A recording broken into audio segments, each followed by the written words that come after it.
A slow mechanical click, the hum of wind across a battlefield. A burst of automatic fire fades into silence. It was the sound Allied soldiers came to fear.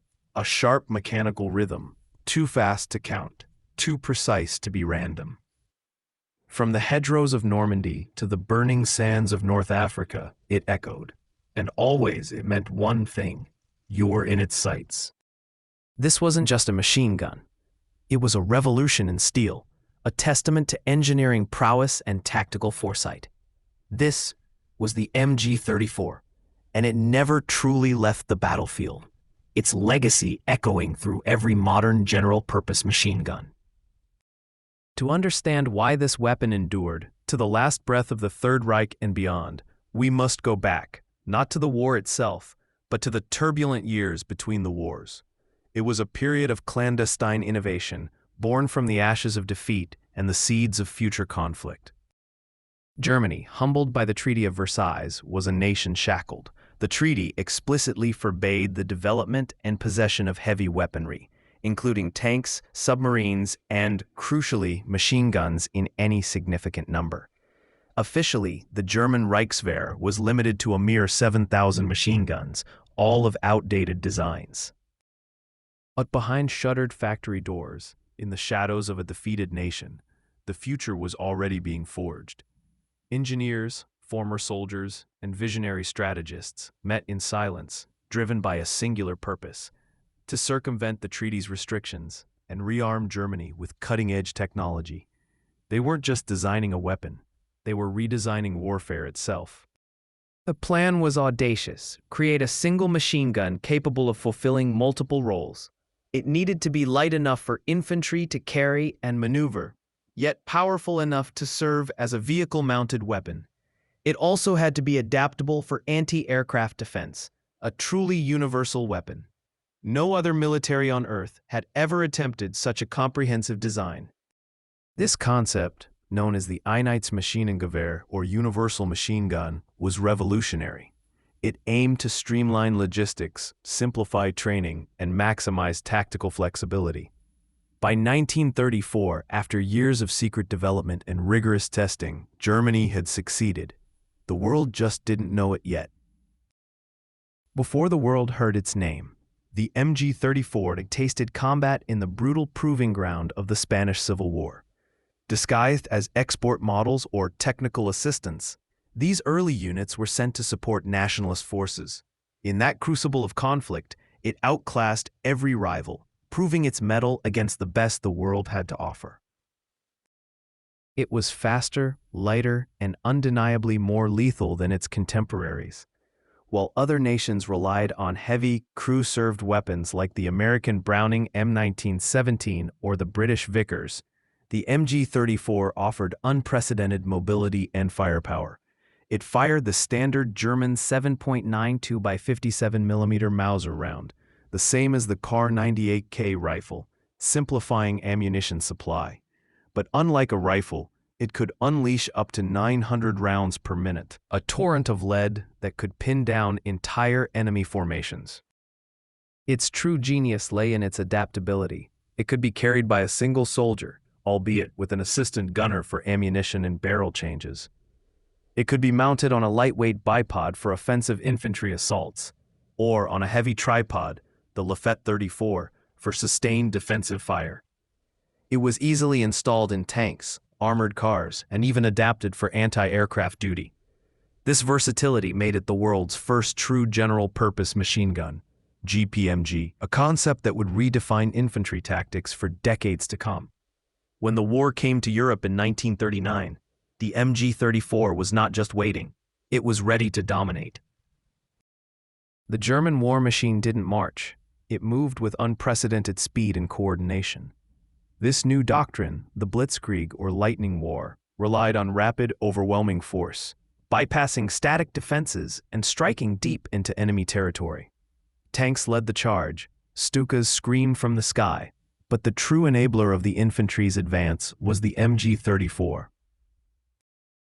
It was more than a weapon, it was the very heart of German infantry tactics. Each 10-man group, squad, revolved around the machine gun. The squad's primary role was to support and feed the MG34. A dedicated gunner and assistant gunner were responsible for operating and maintaining the weapon, while other riflemen carried ammunition and provided security. This structure ensured that the squad's immense firepower was always concentrated and effective. They moved when it moved, they stopped when it fired. The MG34 provided the suppressive fire that allowed riflemen to maneuver, flank, and assault enemy positions.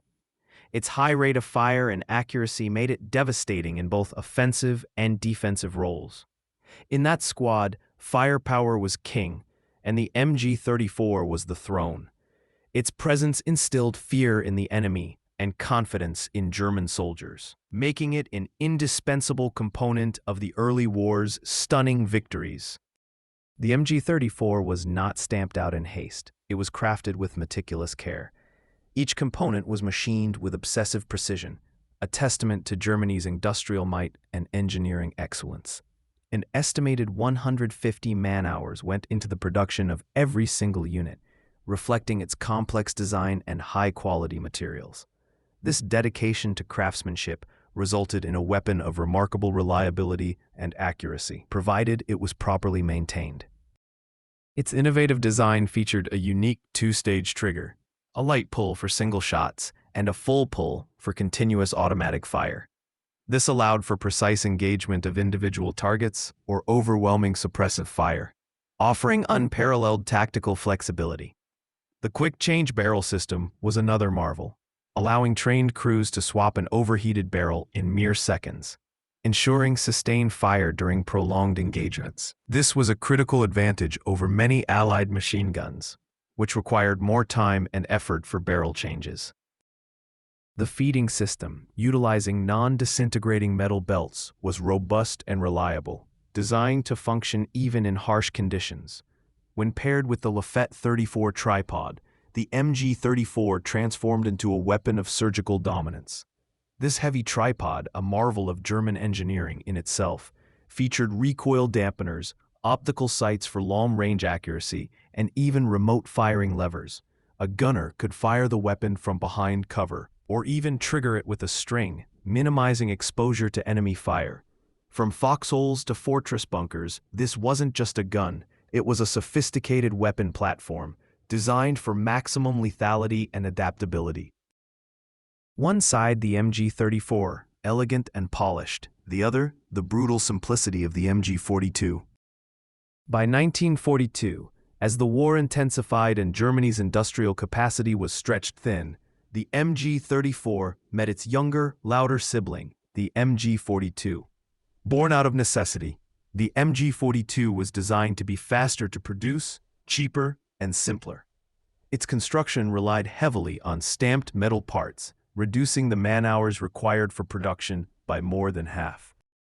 The MG42 fired at a blistering rate, up to 1,200 rounds per minute, earning it the chilling nickname Hitler's buzzsaw from Allied troops. Its parts required less precision, making it more durable and tolerant of the mud, sand, and snow of the Eastern Front.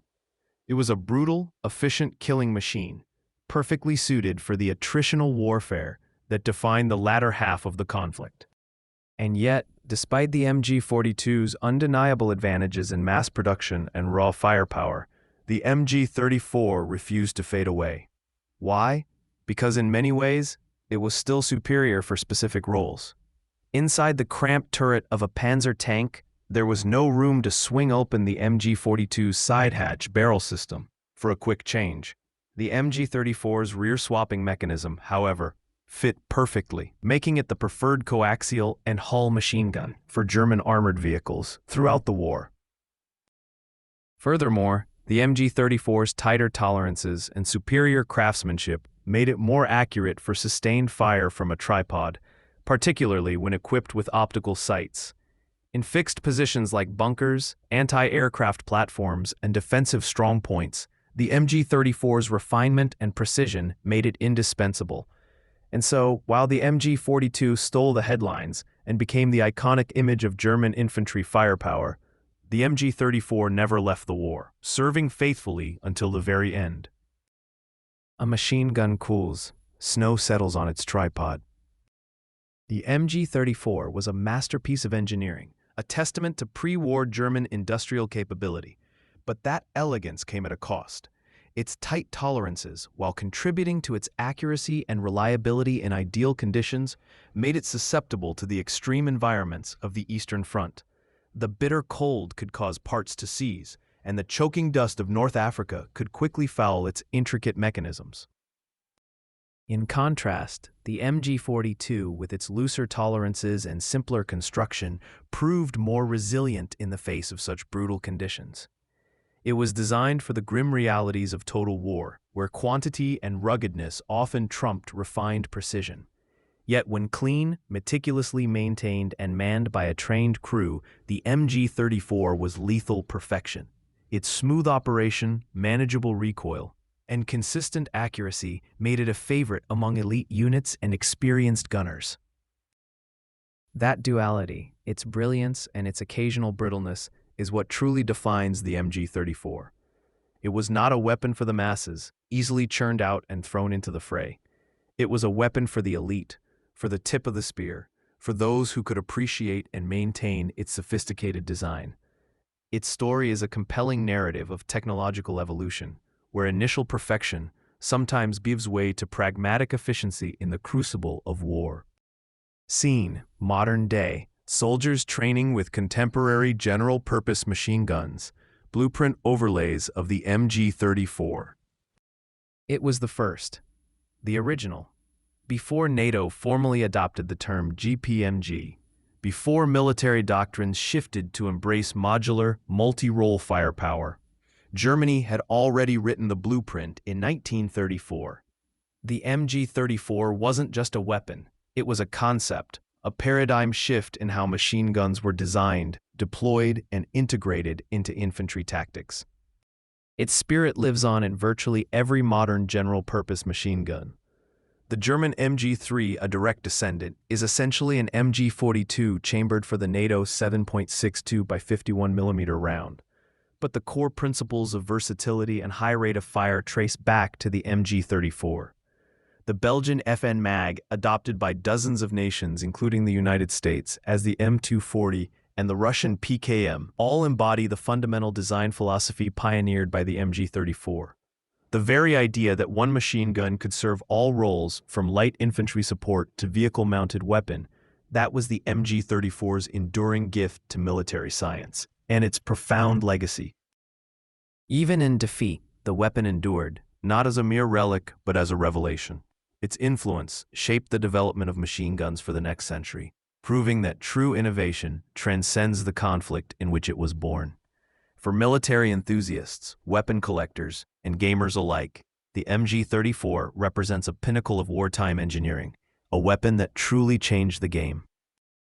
Slow pan across a preserved MG34 in a museum display. Soft, reverent music. History remembers what survives, but it reveres what changed the game. The MG42 may have stolen the spotlight with its raw power and iconic sound, becoming the symbol of German infantry. But the MG34, with its elegant design and revolutionary versatility, was the machine gun that built the stage. It laid the foundation for every GPMG that followed, a silent testament to its enduring genius. Written by History Unburied. Don't let history fade into silence. If you found this deep dive into the MG34 as fascinating as we did, hit that like button and subscribe to History Unburied for more untold stories of forgotten weapons, lost legacies, and the buried truths of war. Share your thoughts in the comments below. What other historical weapons would you like us to explore?